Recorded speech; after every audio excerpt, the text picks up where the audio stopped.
Faço.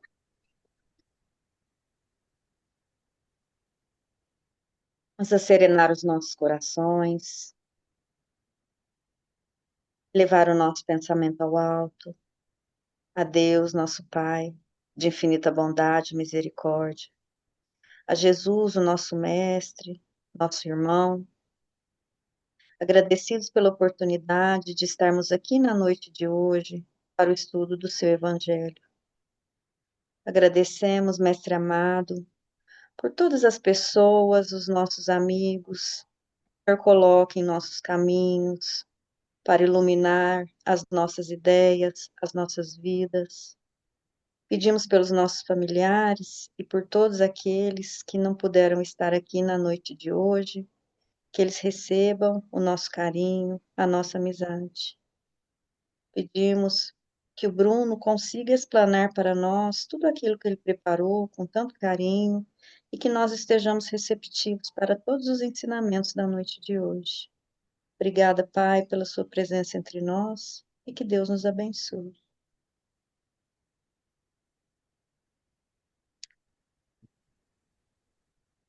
Muito bem. Boa noite, gente. Boa noite. A Érica chegou depois, a Ana Lívia. A Ana Lívia casou Isso. a filha ontem. Tudo Uhum. lindo. Povo bonito, Emoção. tudo lindo.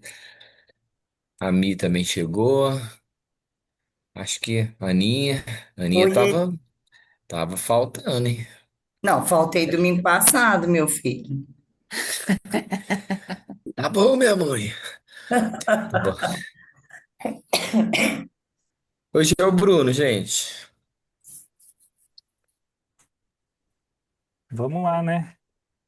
Terminar essa passagem foi curtinha comparada com as outras que a gente estava vendo. Ela é bem, na verdade, ela é mais curta em Lucas, né? Porque em Marcos e Mateus ela é a mais extensa e em Marcos ela é um pouco maior. Até assim, muita coisa que a gente vai tratar hoje e no próximo estudo, eu peguei um pouco também de Mateus para a gente complementar. Dá bem a entender assim que tudo que está em Mateus está em Lucas, mas em Lucas fica mais implícito, sabe? Você tem que dar uma forçadinha, forçadinha não, você tem que ler mais as entrelinhas, né? Como o Evangelho de Mateus é um evangelho mais didático, ele deixa aquilo de forma mais explícita, digamos assim, né? Então a gente está na passagem que o Haroldo traduziu como missão dos 12. Então, basicamente, a gente está falando do que aqui? A gente está falando sobre o discipulado, né? O conceito de discipulado e, mais especificamente, o momento em que o discípulo é enviado. Como o Everton nos trouxe nos outros estudos, a partir do momento que o discípulo é enviado, ele recebe um outro nome, né? É o apóstolo. Ele é o apóstolo. Então, a gente está fazendo um estudo sobre esse processo, né? E a gente vai ver, assim, de certa forma, alguns requisitos, né? Algumas características, algumas regras que a gente precisa obedecer, né? Ou pelo menos tentar obedecer, se a gente quiser, de fato, nos tornarmos apóstolos do Cristo, né? Mas Banho dos dois, tá? a gente vai desenvolver essa ideia. Muito bem. Vou fazer uma leitura rápida, tá, gente? Eu acho muito válido, porque eu acho que durante a semana todo mundo está meio corrido, ninguém dá tempo de dar uma lida, né? Então vamos recapitular aqui, ó. Convocando os 12, deu-lhes poder e autoridade sobre todos os daimones, bem como para curar doenças. Ele os enviou para proclamar o reino de Deus e curar os enfermos. E disse-lhes: Nada leveis para o caminho, nem cajado, nem alforje, nem pão, nem prata, nem tenham duas túnicas. E em qualquer casa em que entrardes, ali permanecei, e dali saí. E quantos não vos receberem, saindo daquela cidade, sacudi o pó dos vossos pés em testemunho contra eles. Ao saírem, atravessavam todas as aldeias, evangelizando e curando por toda parte. Então eu fiquei pensando no seguinte dessa passagem, né? Parece que os discípulos fizeram um intensivão, fizeram um curso ali com Jesus, e aí chegou o momento de fazer uma atividade prática, né? Vamos fazer um estágio aqui. Então percebam que eles são enviados antes digamos assim, da missão definitiva, né? Que vai se dar quando Jesus for crucificado. Porque aí sim os discípulos vão se espalhar, né? E aí sim eles vão dar sequência no apostolado mesmo, que vai ser a base de todo o evangelho, né? Para chegar até os dias de hoje. Então, no meio do caminho, eles fizeram uma experiência, correto? Então, assim, aí eu tô tirando conclusões e colocando para vocês, e que vocês fiquem à vontade para comentar também, tá? Até para me contestar, né? Mas dá a impressão de que eles ainda não estavam prontos, porque eles não passaram ainda pela prova definitiva, que vai ser difícil, porque vocês lembram que Simão Pedro, na crucificação, ele nega o Cristo. Então, quer dizer, não estava pronto. A partir daquele momento que Simão Pedro vai crescer para se tornar lá na frente a verdadeira rocha, não é? Aquela que salvou o cristianismo naquele momento decisivo do embate entre Tiago e Paulo, né? Então ele vai se tornar, ele vai se construir. Mas nesse momento eles já partem para o trabalho. Aí eu trago para o nosso lado. Lembra que a gente está estudando e comentando assim, nós temos nesses 12 padrões, modelos, paradigmas, para que a gente olhe e perceba o que nós temos em comum com eles, tanto as qualidades quanto as dificuldades, né? Justamente para nos colocar na mesma posição que eles. Não são figuras angelicais, não são espíritos completos, né? Jesus, ele vai trazer para junto dele 12 espíritos que ainda estão próximos aqui da carne, né? Ainda são espíritos que têm influência da matéria, que tinham as suas dificuldades também. E a gente fica o tempo todo tentando nos espelhar e nos colocar como eles, não é? E dá a entender pelo evangelista que eles tiveram sucesso nessa empreitada, não é? Porque, ó, ao saírem, atravessavam todas as aldeias, evangelizando e curando por toda parte. Então, eles conseguiram. Então, a gente tem que tentar entender, e aí é a proposta para essas 2 semanas, né? O que que eles fizeram que, mesmo não estando totalmente prontos, mesmo sendo pessoas, espíritos ainda com certas tendências, certas inclinações, como todos nós aqui, eles conseguiram ter sucesso nessa empreitada. Inclusive o próprio Judas, porque nesse momento ele ainda faz parte dos 12, né? O que que vai acontecer com Judas? No meio do caminho ele se perde, nos dando um alerta também de que todos nós, né? A gente só pode comemorar a vitória quando tiver todo mundo do lado de lá. Porque enquanto a gente estiver de cá, dá para perder o jogo nos 45 do segundo tempo, né? Se não tiver vigilância, a nossa, a nossa tarefa, a nossa missão, ela pode falhar. Então vamos tentar entender nesse conjunto de versículos o que que eles fizeram, como que foi, como que eles se prepararam para essa missão e para ter sucesso na missão. Aí a gente tem um miudinho do Kardec. Isso aqui é show de bola, né? Lá no capítulo 25, Buscai e achareis, ele comenta sobre essa passagem. Olha o que Kardec coloca, ó. Naquela época, nada tinham de estranhável essas palavras que Jesus dirigiu a seus apóstolos quando os mandou pela primeira vez anunciar a Boa Nova. Estavam de acordo com os costumes patriarcais do Oriente, onde o viajor encontrava sempre acolhida na tenda.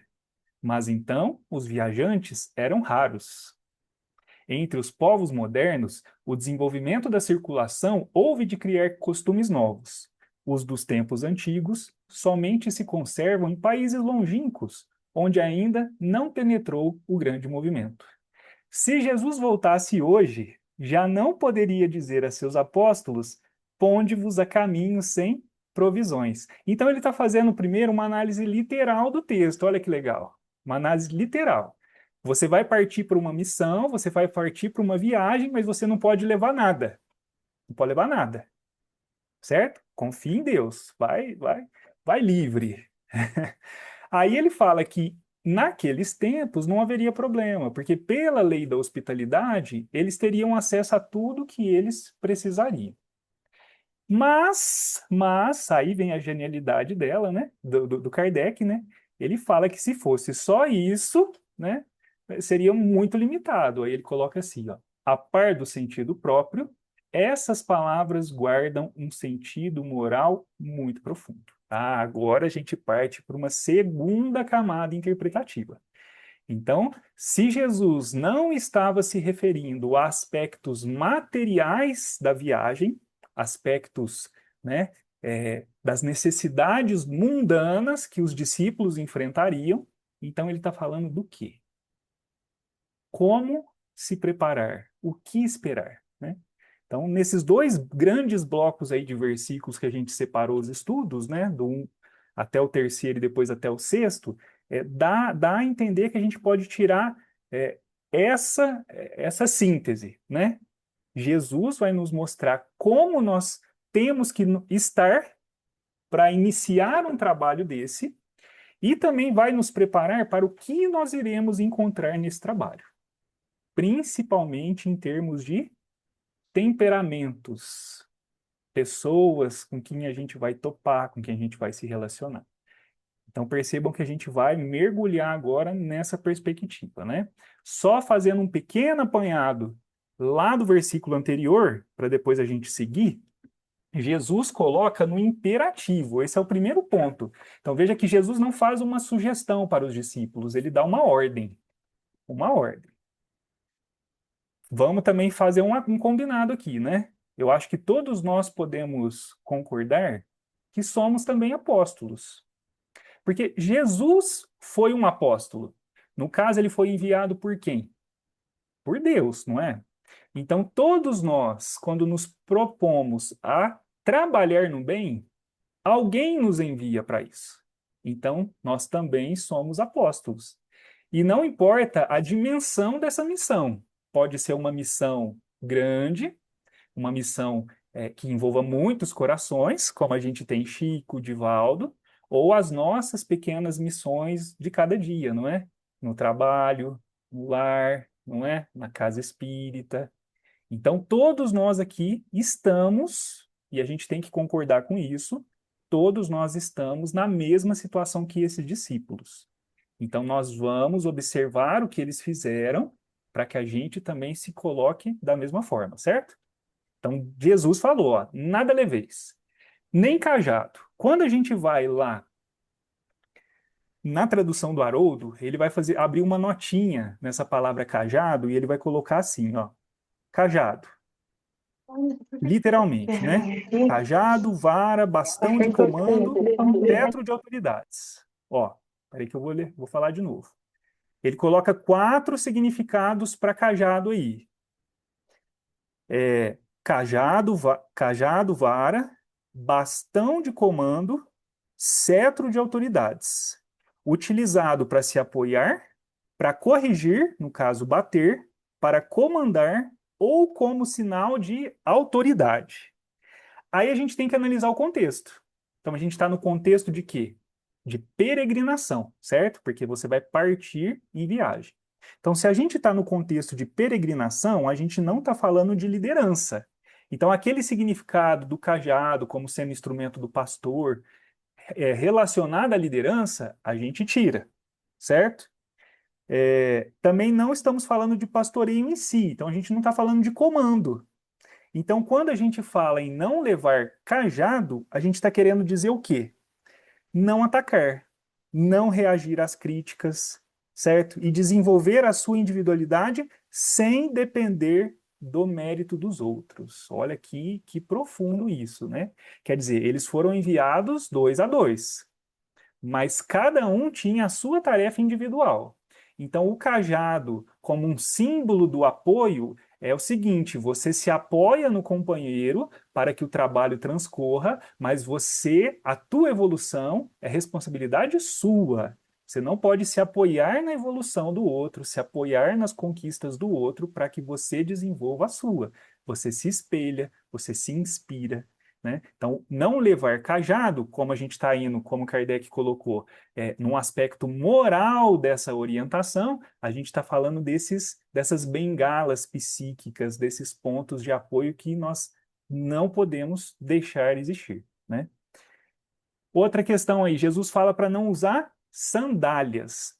A sandália, no contexto da época, primeiro que é um calçado raro. Poucas pessoas tinham acesso à sandália. Eles usavam calçados mais simples. Quando que eles utilizavam sandálias? Quando eles iam fazer missões, quando eles iam para jornadas muito longas, em que eles deveriam caminhar muito. Então, se Jesus fala para não levar sandália, é porque Jesus não quer que vá para muito longe. Trazendo isso para esse contexto do nosso trabalho, né, de espiritualidade, Jesus está colocando o seguinte: a tua missão está próxima de você, a tua missão está perto.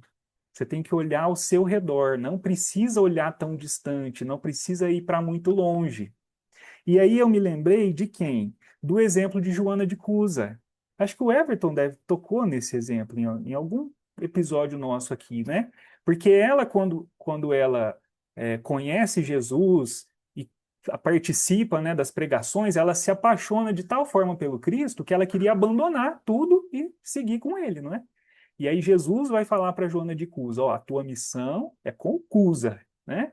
Cuida dele como se ele fosse teu filho. Isso aí é muito forte, né? Isso aí já dá um humildinho, né?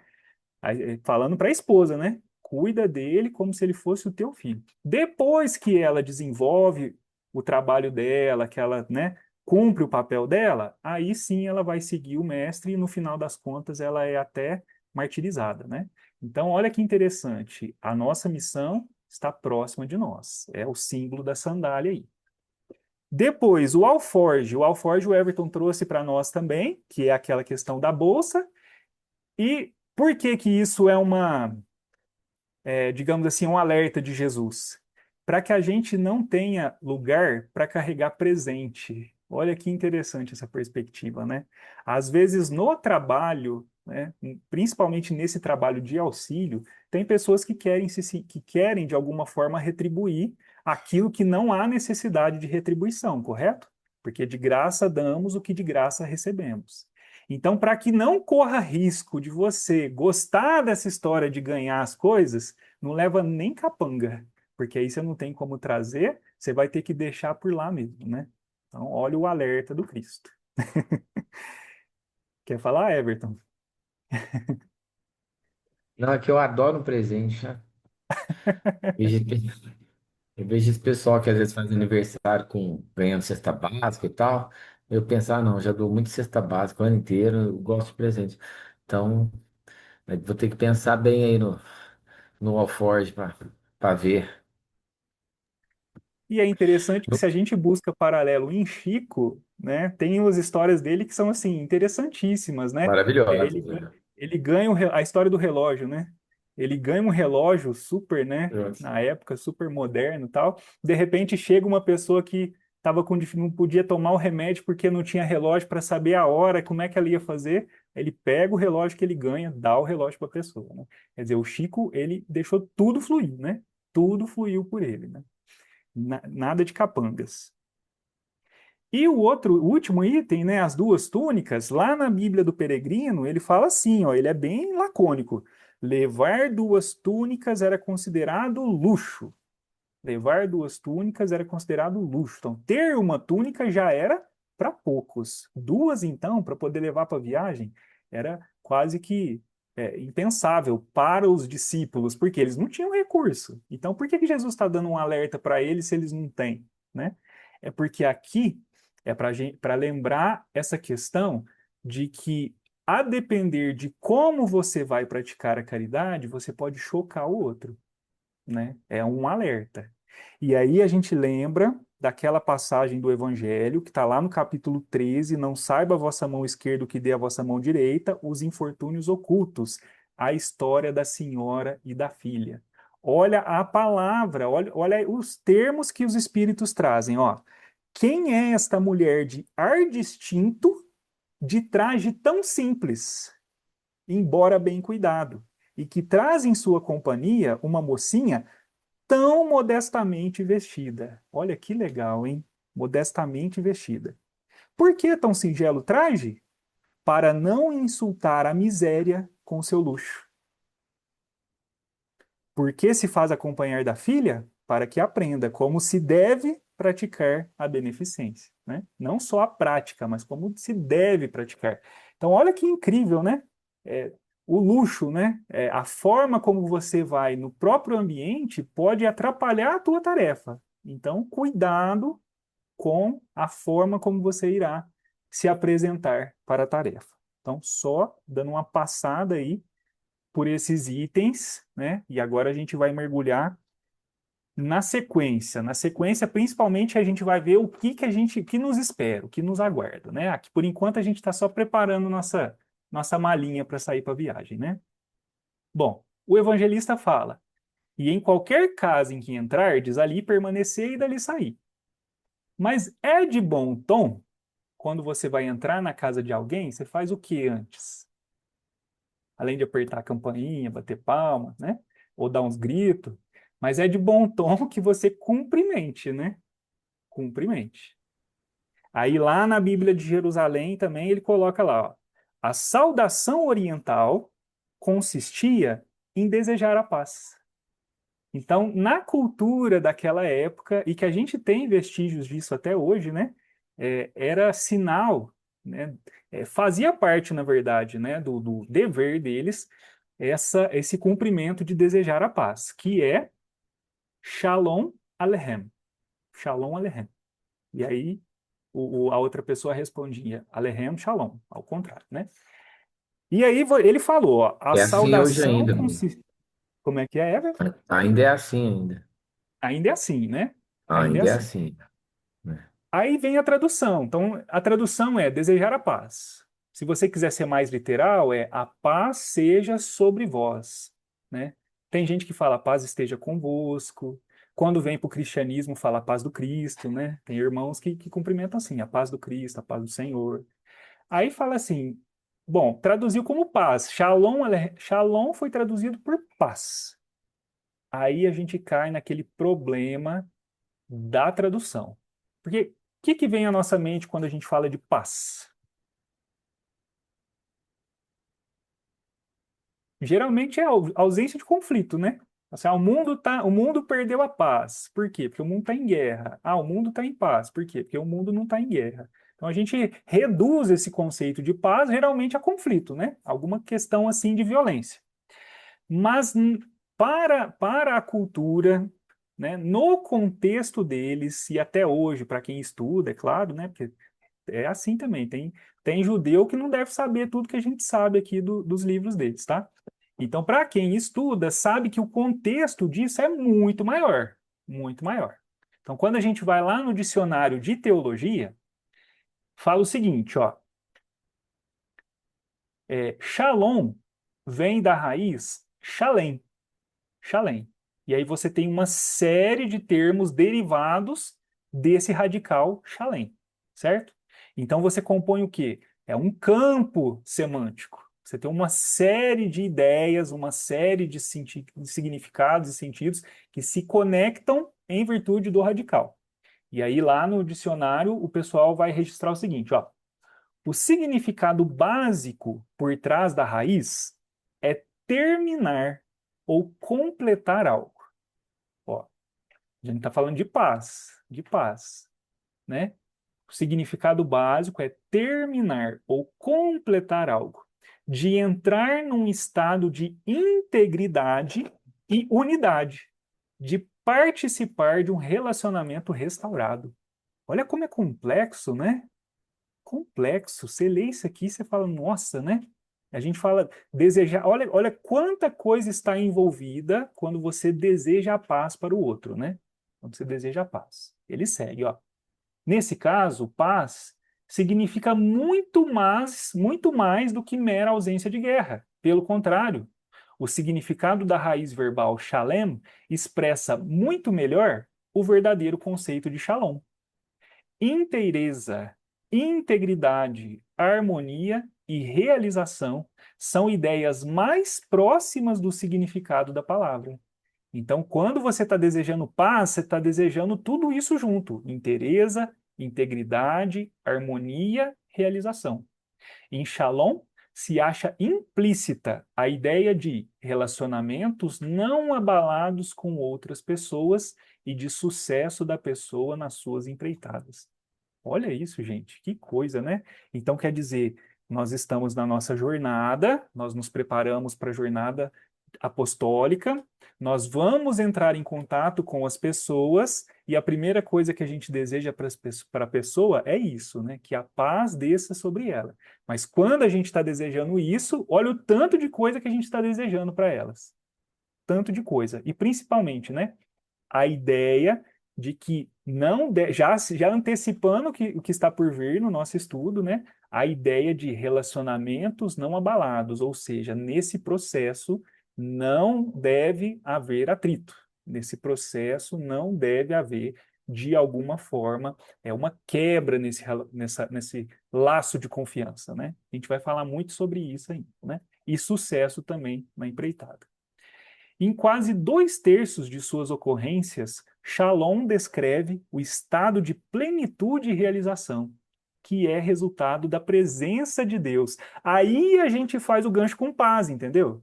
Porque quando a gente está em paz, quando a gente está sentindo a presença de Deus, é porque a gente alcançou o que? A plenitude, alcançou esse grau de inteireza e de realização. E em virtude disso, você está em paz.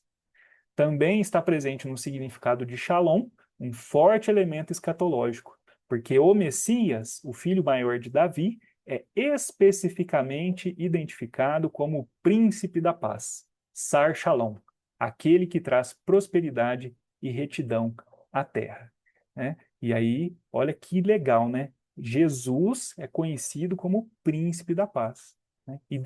E aí a gente pega lá o livro da Joana de Ângeles, O Homem Integral. O único homem integral que já passou por esse planeta é o Cristo, porque dessa inteireza, né, desse caráter incorruptível, né, de todas as suas qualidades, todos os seus potenciais desenvolvidos, então ele era capaz de fato, né, espargir essa paz, de levar essa paz, o príncipe da paz. Bonito? Bonito, né? Você fala assim, ó, esse povo é diferente, né? Esse povo é diferente. Vocês lembram? Pode falar, Everton. Não, é só porque o sentido é esse, né? Que o Messias é o príncipe da paz, o filho de Davi. Esse é o sentido conceitual, mas para eles, Jesus não é, como diria o Roberto Carlos, esse cara sou eu, né? Não é esse cara, né? Para eles, para nós é. E a gente tem argumentos de sobra, né? Mas eu quero dizer, assim, eles conceituaram, esperaram o príncipe da paz, né? E para eles Jesus não é esse, né? Então para eles ainda há espera, é isso que eu queria dizer. Isso, o Everton está falando para o povo, no caso hoje, para os judeus, né? Tanto que os judeus têm até o calendário próprio deles, eles continuam contando os anos, porque não houve a quebra em antes e depois de Cristo para eles, porque Cristo para eles foi só mais uma pessoa que passou, né? Tem uns que consideram até um grande profeta, né? Mas não considera o Messias enviado. Esse é o ponto que o Everton colocou, né? Então aí eu ia comentar, lá no, se eu não me engano, no A Caminho da Luz, quando Emmanuel vai falar sobre as grandes civilizações, e ele fala o que cada civilização trouxe assim de engrandecimento para o nosso planeta, né? Porque são todos exilados de Capela, vieram para cá, se agruparam em regiões diferentes e cada um desenvolveu características muito diferentes, né? Então você tem lá a raça ariana com o povo de Roma, você tem os povos amarelos do Oriente, bem diversificado. E aí ele fala que a grande contribuição desse povo, né, dos hebreus, dos israelitas, foi esse monumento, ele chama de monumento literário. Monumento literário. E aí o Aloísio fala uma coisa interessantíssima. A língua deles, né, essa língua que a gente está vendo aqui, essas coisinhas desenhadas aí, foi criado exclusivamente para o ambiente litúrgico. Isso não era usado no dia a dia. Então, eles construíram uma língua para transmitir ensinamentos extremamente profundos, extremamente espiritualizados, né?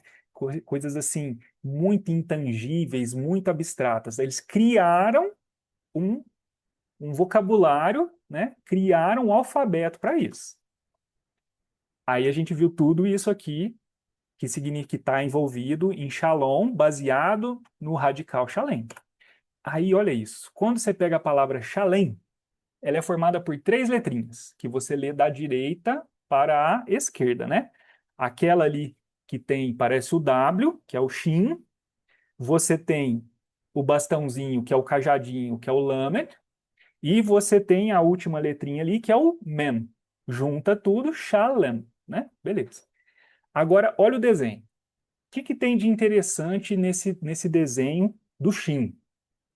Você tem um rabinho para a esquerda, um rabinho para a direita. Mas de repente sai um rabinho para o meio, correto? Aí o que os grandes rabinos tiram, extraem, né, de compreensão, baseado só no formato da letra, hein? Do formato da letra. Eles vão falar o seguinte: quem quer estar em paz deve buscar o equilíbrio, o caminho do meio. Olha, não é que faz sentido, né? A letrinha tem um caminho do meio, e o caminho do meio simboliza esse equilíbrio, né? Nem tanto para lá, nem tanto para cá. Equilíbrio. E tem tudo a ver com paz, não é? Tudo a ver com paz. Aí você vai na segunda letrinha. Na segunda letrinha a gente já sabe que parece lá o cajadinho, né? Cajadinho. Só que esse cajadinho tem uma coisa interessante, né? Ele tem uma flechinha para cima, porque ele aponta para o céu, né? Esse cajado, ele está no contexto de quê? De liderança, de governança. Mas como a gente não está falando da relação com o outro, a gente está falando da nossa relação conosco mesmo, então a gente está falando da governança de si. Aquele que quer estar em paz precisa ter o quê? Autocontrole. Olha, não é que é verdade? Não é que é verdade, né? Quer dizer, aquele que tem autocontrole, que é senhor de si, que se lidera, que se governa, ele consegue atingir o equilíbrio e, consequentemente, ele está em paz, né? E a última letrinha, que é o mem, que parece um quadrado, mas não é um quadrado, mas ele dá a ideia do quê? De cercado, cercamento, não é? Parece uma cerquinha. Por quê? Porque representa uma muralha. Aquele que atinge o equilíbrio, aquele que busca o caminho do meio e aquele que é senhor de si, ele cria uma barreira de proteção ao seu redor. Ele cria uma muralha em torno de si. Quando você atinge a sua plenitude espiritual, o que está de fora não te atinge, porque você tem essa redoma a te proteger. O povo é um povo diferente? Diferente, né? Olha quanta coisa, gente, quanta coisa, só estudando a palavra, né? Só estudando a palavra. E é claro que isso é uma face, né? A gente pode tirar, a gente não, né? Mas os grandes estudiosos, os grandes rabinos, eles tiram muito mais coisa disso aí. Beleza? Todo mundo bem? Vamos seguir? Então vamos lá. Então agora a gente vai fazer o miudinho das palavras. E esse miudinho vai ser especial porque ele é bem miudinho mesmo. Porque quem fez esse miudinho para nós foi o senhor Honório, grande Honório Onofre Abreu, né? Ele tem esse livro, Luz Imperecível, para quem ainda não conhece, em que ele faz comentários do Evangelho de Mateus. Na verdade, alguém teve a brilhante ideia de tomar nota das palestras dele. E depois eles catalogaram isso e fizeram o livro, né? Graças a Deus, né? Que alma caridosa fez isso, porque já pensou perder tudo isso, né? É triste demais. Então a gente tem, quem for preparar estudo também, se tiver paralelo em Mateus, corre nesse livro aqui que sempre tem algo bacana para trazer para nós, né? Então olha como que ele vai interpretar essas palavras. E a gente começa com qualquer. Nesse processo de relacionamento, nesse processo de busca, né? A gente saudou, agora a gente vai adentrar na casa. E a primeira questão que chama atenção é que a gente vai entrar em qualquer, sem preferência, sem levar em conta a preocupação da localização. O discípulo foi instruído a ir a todos os locais, pobres, prósperos, grandes ou não. Assim também somos convocados, quando identificados com a mensagem de Jesus, a agir sem discriminações, seguindo a determinação do alto nas vias das circunstâncias, né? E aí, o que vocês trazem aí de... Pensa nas tarefas, pensa no dia a dia, pensa nas missões de cada um aí. Essa reflexão traz? O que aflora na mente de vocês?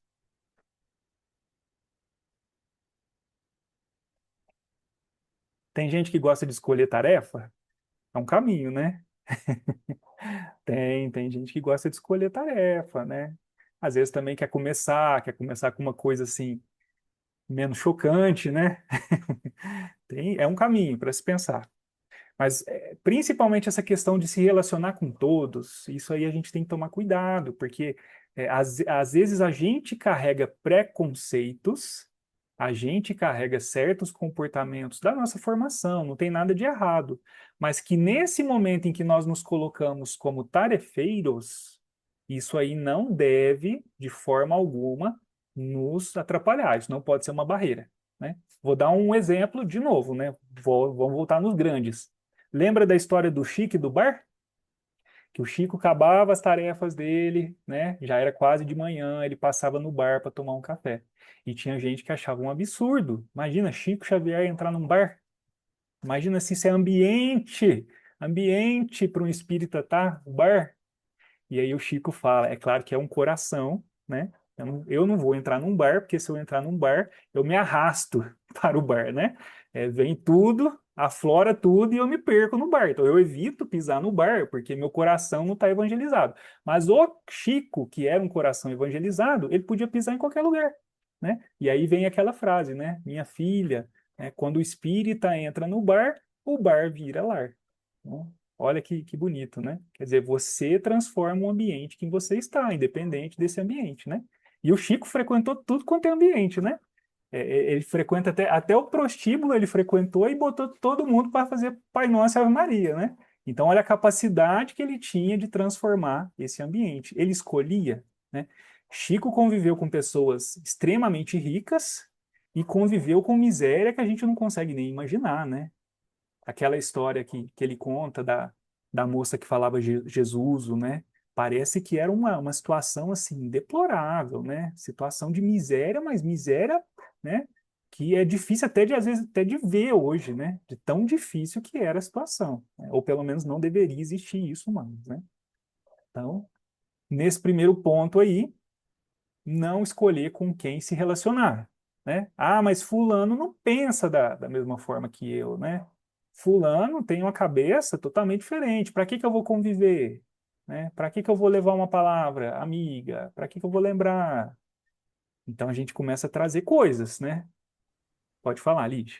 Ô, Bruno, sabe o que eu estava pensando? Porque às vezes a gente acha que quem precisa é aquele que é mais miserável, aquele que está passando fome, aquele que tem uma condição material, às vezes menor que a nossa. E a ajuda é para todos.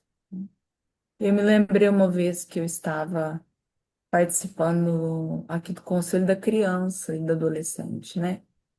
E naquela ocasião, o presidente falou uma coisa que me mexeu muito comigo.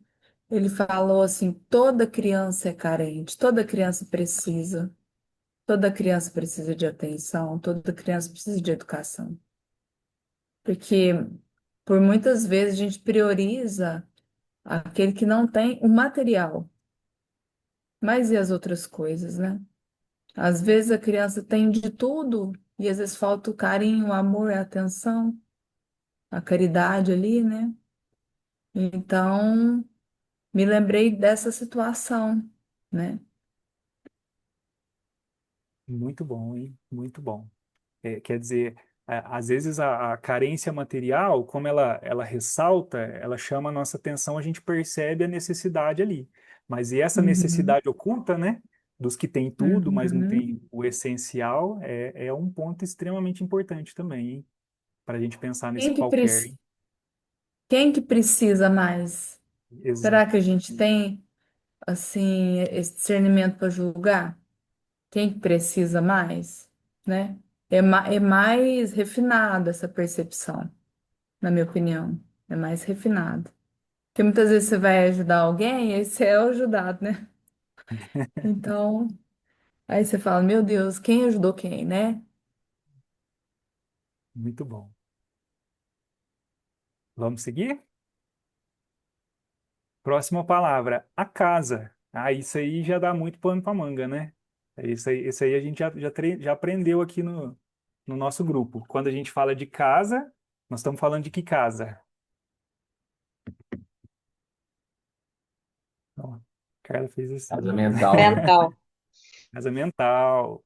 Casa mental. Então, mais do que adentrar a casa física, nós estamos adentrando a casa mental daqueles que estão próximos a nós, né? Entrando em alguma casa, colocamos-nos em relação ou sintonia com seus moradores. A sintonia será tanto maior quanto maiores forem os laços de simpatia recíproca. Isso aqui também é perceptível, né? É impossível você não notar assim, quando você entra num lugar e só de ver a pessoa você já se sente bem, né? Isso demonstra um vínculo, né? Demonstra que, se não há esse conhecimento prévio, há pelo menos, digamos, uma associação mental, um padrão vibratório semelhante, né? Da mesma forma, quando a gente adentra um ambiente que é diferente desse nosso padrão, aí você sente algo estranho, ou pelo menos você sente que tem algo diferente, né? Então, acho que isso é muito nítido. Se a todo momento permitimos que criaturas penetrem em nosso mundo interior, esperando delas compreensão e equilíbrio, também nós, em meio aos embates da existência, estamos sempre a bater as portas da casa íntima de muitos, que, por sua vez, aguardam uma presença amiga e fraterna, sem os impactos da violência e da irreverência que ainda dominam os mecanismos do relacionamento entre os homens. Ó, então vamos lá, né? Então, nós temos uma expectativa quando nós nos relacionamos com as pessoas, correto? É o que ele coloca ali. A gente tá o tempo todo, né, se abrindo para esse contato com os outros, com o mundo lá fora. E a gente está sempre nessa expectativa de que haja, né, compreensão e equilíbrio nesse trato. Ninguém quer ser maltratado, né? Ninguém quer ser menosprezado, ninguém às vezes quer, sem mais nem menos, levar um puxão de orelha, levar uma bronca, né? Ninguém quer que a pessoa chegue e comece a apontar seus defeitos, né? Fala até do pelinho que tá para fora aí do lugar, né? Que tá com a roupa assim, a roupa assada, porque a gente escuta de tudo, né? Escuta de tudo. Então a gente espera que isso não aconteça. Da mesma forma, quando nós formos nos colocar na posição de se relacionar ao outro na perspectiva da prática do bem, a gente também tem que fazer isso. E ó, não adianta só não falar não, tá? A gente tem que chegar no ponto de não pensar, tá? Você vê, você fala, e para ali. E para ali, né? Sem os impactos da violência e da irreverência que ainda dominam mecanismos, né? Porque às vezes vai fazer a caridade e já destampa a criticar a postura, a criticar o comportamento. Ah, mas por que você não faz isso? Por que você não faz aquilo? Mas também você faz não sei o quê, não sei o quê, não sei o quê, né? Enche a pessoa ali de coisas. E como é que você acha que assim você vai conseguir ajudar, né? Criticando, falando, né, julgando, é assim que vai funcionar? Será que quando você adentra uma casa mental dessa forma, essa casa mental vai estar aberta ou vai estar fechada, né? Ela vai se abrir ou ela vai se fechar para você, né? E olha como que ele segue nesse tom, ó, de bom alvitre, que ao entrarmos na casa física ou vibratória, ter olhos para ver somente o que é bom, ouvidos para ouvir o que é útil. adotar discrição ou mesmo silêncio ante os padrões do mal, porventura ali reinantes, será sempre atestado de sabedoria. E, né? Vai muito assim, né? Ele é muito direto, muito direto. Ó, gente, é um tratado, né? Às vezes a gente tem dúvida de como a gente faz para praticar a caridade. Isso é um tratado de como praticar a caridade, né? Não importa em que circunstância, em que situação, é assim que a gente deve se portar. É assim que a gente tem que agir, né? Olhos para ver somente o que é bom, ouvidos para ouvir o que é útil. Ah, mas quer dizer que eu não vou reparar no que está errado? Vai reparar, vai reparar. O mal deve ser notado, até para que a gente consiga aprender o que é certo e o que é errado, não é? Mas aí ele coloca, adota discrição ou silêncio, silêncio. Vai ter o momento de fazer intervenção? Vai. Depois que essa casa estiver escancarada para você, depois que você puder entrar nessa casa a hora que você quiser, a hora que o vínculo for tão forte, né, tiver tão estabelecido que a pessoa não se ofenda com aquilo que você colocar, com aquilo que você falar. Aí nesse momento, beleza. Aí é a hora de falar o que precisa ser falado, né? Alguém quer falar alguma coisa? Todo mundo muito reflexivo, né? Vamos lá, ó. Continuando, Sr. Honório. Nas criaturas que nos cercam, cumpre-nos valorizar o seu lado positivo, né? Então, uma consequência de notar o que é bom. Só desse modo, as resistências e os obstáculos diminuem, podendo ser com êxito vencidos ou ultrapassados. Isso aqui, gente, é também tratado para aprender a lidar com criança, né? Eu estou nessa luta, né? É lógico que eu tô apanhando muito mais do que ganhando nesse desafio, né? Mas a criança, se ela percebe qualquer traço de violência na tua intervenção, ela se fecha. Ela cria uma carapaça de resistência que você não consegue romper. Não tem o que fazer. Você tem que dar tempo, você tem que esperar para recomeçar. Você fala assim, não, essa aqui eu já perdi, né? Vamos para a próxima.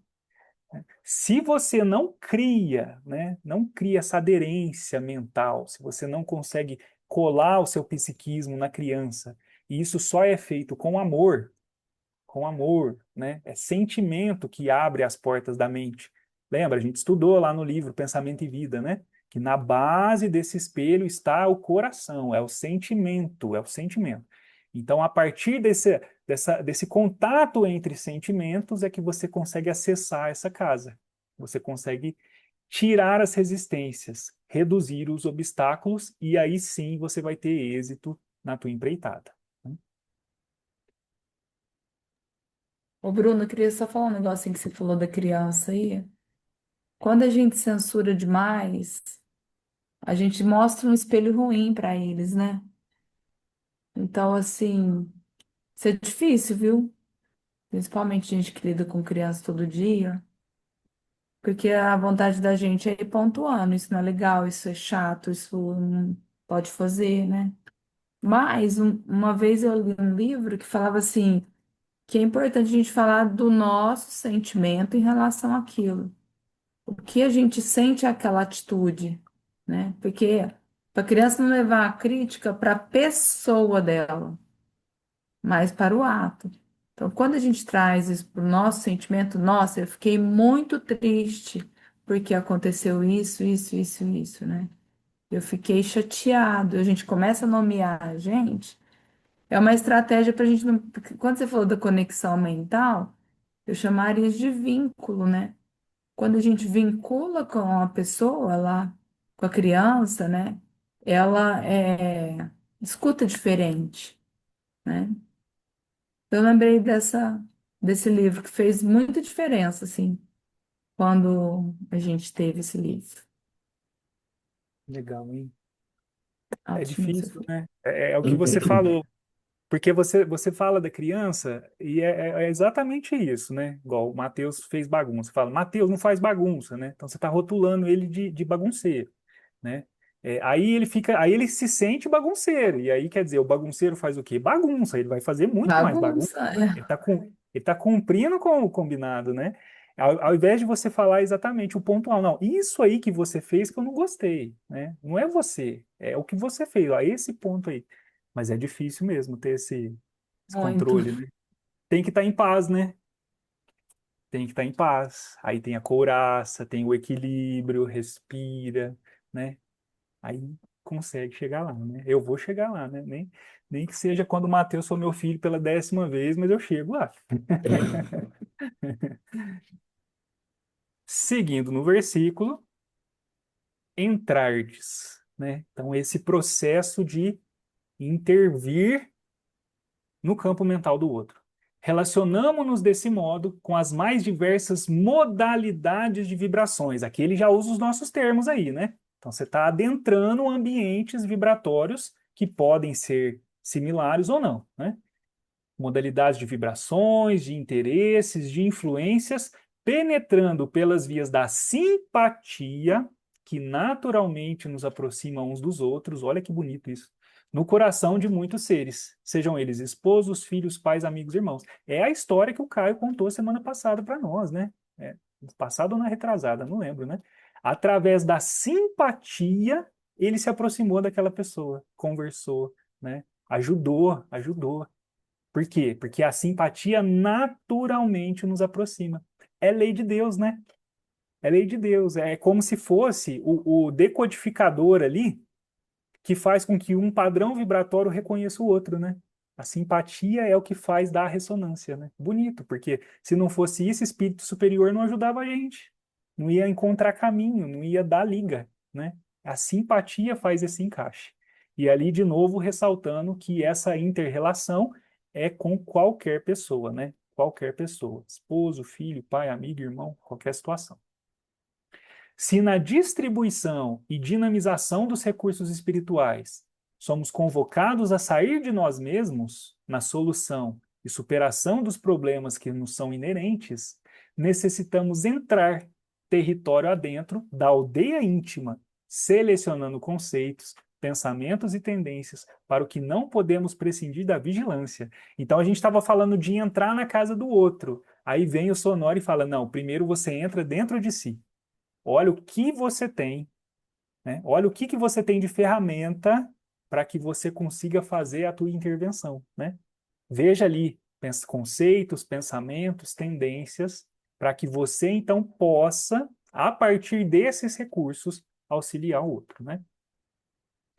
E por fim, o permanecer, porque em algum momento a gente entra na casa, a gente permanece na casa, depois a gente sai da casa, correto?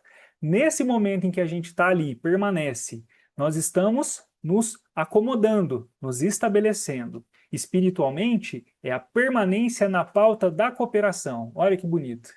É abrigar-se sob o teto dos pensamentos e atitudes dignas, com discernimento, perseverança e bom ânimo, a fim de que os objetivos sejam alcançados. Então você se relaciona e durante um período você deve permanecer ali, permanecer conectado, né? Quer dizer, para que haja êxito, não basta às vezes um contato só, não basta às vezes um só ato de bondade, um só gesto de cooperação. Você vai precisar de tempo, você vai precisar estar ali. E além disso, você se abriga, né? Você permanece, se hospeda dentro da tua bagagem, dentro daquilo que ele falou no slide anterior, daquilo que você tem dentro de si, né? E depois sai. Uma vez atingidos os objetivos de auxílio no campo de relação, ou vencida a luta de superação dos problemas que nos são afetos, é lícito e mesmo imperioso que se parta para novas experiências. O apego, a ausência de capacidade de desvincular-se, têm sido fatores de escravização milênios afora. Eu acho que isso é muito profundo, né? Não consigo alcançar tanto assim, né? Mas dá a entender que até mesmo dentro da perspectiva espiritual, nós temos que nos desvencilhar para que a gente consiga crescer mais, né? Então, se hoje eu me relaciono extremamente bem com a pessoa que está do meu lado, com a minha companheira, com o meu companheiro, na próxima encarnação, talvez haja a necessidade de você se desvincular para que tenha outras experiências, para que conheça outros contextos, né? Então, e mesmo dentro das tarefas espíritas, isso é necessário, né? Às vezes você participa de um trabalho, você fica muito tempo nele, mas se Deus te convocar para você ir para outro lugar, vai para outro lugar. Não fica preso. Isso faz parte, né? Esse processo é natural. Não é abandonar responsabilidade, hein? É quando há a possibilidade, né? A nossa amiga Larissa aí, né? Vai lá para a Alemanha, né? Já pensou? Se não é para ela levar Jesus para o coração daquele povo gelado, do tal dos alemão que fala bravo, não é? Às vezes ela está sendo convocada, quem sabe? Então a gente tem que ir, né? Tem que ir. Beleza, gente? Só para finalizar, aí, olha, esse livro também é muito legal, né? Que é o livro que fala só dos apóstolos. Quem tiver curiosidade tem na nossa biblioteca. Aí a gente pensa o quê? É fácil ser apóstolo? É fácil? É, Ana? Tranquilo? Dá para começar? É só fazer isso, tá? É só fazer isso que vai dar certo, vai dar tudo certo, né? Aí vem um comentário do Lúcio de Abreu. Olha que bonito, olha como que isso nos reconforta, né? Quem sou eu para dar conta? Clama o trabalhador amedrontado. Alega-se incapaz ante o ideal, renegando o devido chamado. Haverá mil artifícios para fugirmos do chamado de Jesus, mas todos se tornam vazios se compreendermos a mão que nos conduz. Jesus é o dirigente que não erra. Necessitamos compreender e confiar. Certamente conhece as dificuldades e, mesmo assim, aprove-lhe nos chamar. Cedamos, então, a honra da confiança e atendamos ao convite sem vacilar. Sigamos com ele, ciosos do dever, de trabalhar, trabalhar, trabalhar. Né? Então tá tudo certo, gente. Tá tudo certo. Jesus sabe que a gente não dá conta de fazer tudo de uma vez, né? Jesus sabe. Não é que a gente vai sair agora no nosso apostolado e já vai, né, sair curando cego, né?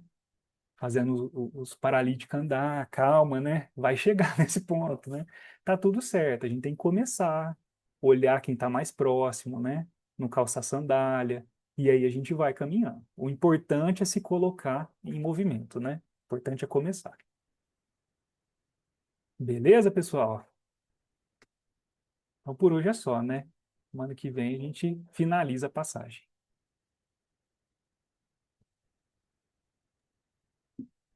Obrigado, Bruno. Muito bom, né? A gente acha que tá sabendo, né? Acha que tá. Já tão bem. É, um dos filmes, o filme que mais recebeu indicações na história do cinema ao Oscar, se chama Sinner. Os pecadores. Sinners, Os Pecadores. E já tá disponível aí em algumas plataformas. E é só não vou dar um spoiler, não, mas é só bom, tem o mal, tem a figura do mal bem presente, assim, que choca muito. Mas o mal só adentra ao ambiente, à casa da pessoa, quando ele é convidado. Ele não entra sem convite. É claro que ele se transforma, quer enganar e tal, mas ele não entra sem convite. Fiquei pensando na casa da gente, né? Tanto casa, quanto casa mental. Quanto casa mental. Eu não tenho dúvidas, que entra muita coisa boa na minha casa, tanto física quanto mental. Mas eu acho que eu ainda permito muitas vezes que o mal adentre. Não o mal, às vezes, mal mas o mal supérfluo, mal, enfim, cada coisa é uma, né? Queria encerrar hoje com uma mensagem de Alta de Souza, que vai ser como nossa prece, que eu gosto muito de Alta de Souza, eu gosto muito dessa mensagem, chama Mensagem Fraterna, e ela fala desse eu interior. Então ela diz assim: Meu irmão, tuas preces mais singelas são ouvidas no espaço ilimitado, mas sei que às vezes choras consternado ao silêncio da força que interpelas. Volve ao teu templo interno abandonado, a mais alta de todas as capelas, e as respostas mais lúcidas e belas hão de trazer-te alegre e deslumbrado. Ouve o teu coração em cada prece. Deus responde em ti mesmo e te esclarece com a força eterna da consolação. Compreenderás a dor que te domina sob a linguagem pura e peregrina, a voz de Deus em luz de redenção.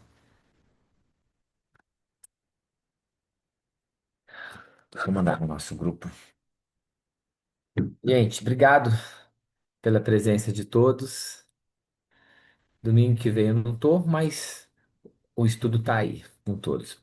Obrigado, Bruno. Beijão, gente. Obrigada, gente. Boa noite. Valeu, boa Tchau, semana aí. gente. Boa Obrigada, semana. Beijo. Bruno. Obrigada, Obrigada, Bruno. obrigada, Obrigado, Bruno. gente. Deus. Valeu aí. Boa noite, Tchau, Tchau, tchau. pessoal. tchau.